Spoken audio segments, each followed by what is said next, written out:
Dear friends, in today's lecture, we are going to do the hands-on related to reshaping and slicing of the tensor. First of all, let us know what is reshaping and what is slicing. So, our objective of today's lecture is manipulating tensor shapes and learn how to extract specific data from tensor using slicing. Reshaping allow you to change the dimension of a tensor while maintaining the number of elements. And slicing allow you to extract parts of a tensor for specific operations. So let's start the code now. Let's start running the code now and we will see what are the output coming from the code. Okay.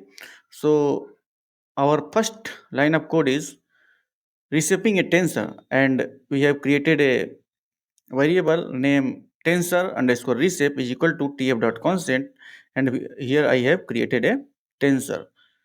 After that I have created a another variable, and now I have applied the reshape function on this tensor, and here I have provided the desired shape in which I have to convert the original tensor. Okay.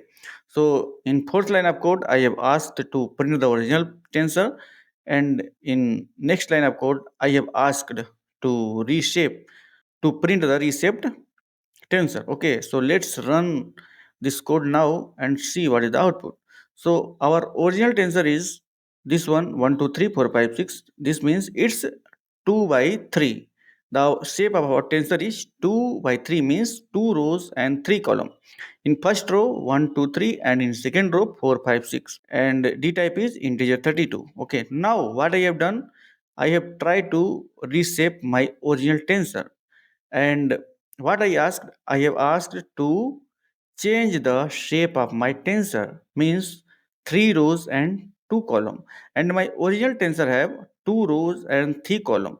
And what I have to do, I have to change the shape of our tensor, and the new tensor should be have 3 rows and 2 column. So here you can see 1 2 is 1 row, 3 4 in second row, 5 6 in third row. Okay, so using reshape function you can change the shape of your tensor.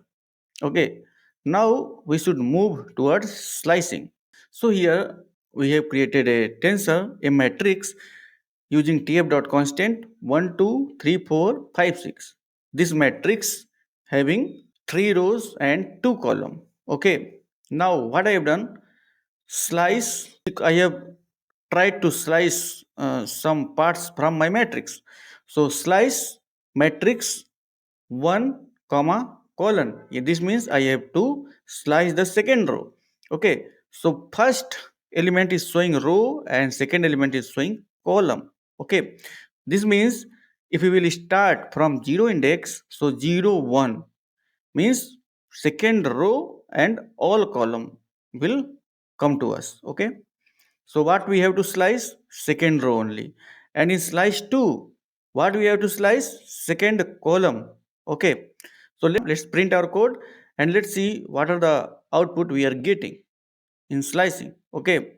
So here you can see slice 1 second row. Second row means our first row is 1 2, second row is 3 4, and third row is fifth 6. Okay, since in indexing start with 0, so 1 will come on second row. Okay, so the first slicing will give us the result tensor 3 4, and now the second slice will give us the result tensor 2 4 6. So like this we have reshaped and sliced our tensor. We have learned how to change the shape and how to extract a slice from our tensor. Okay, now the third application is flattening a 2D tensor into 1D tensor. So I have created a variable of name flattened, and I have applied a reset function and then matrix and then -1 I have given, because I have to convert a 2D tensor into 1D vector. So let's see what is the output from here.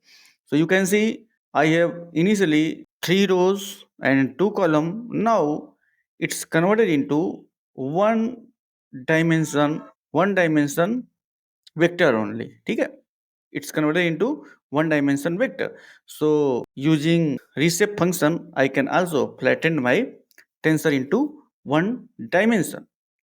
Now let's see some important point related to this.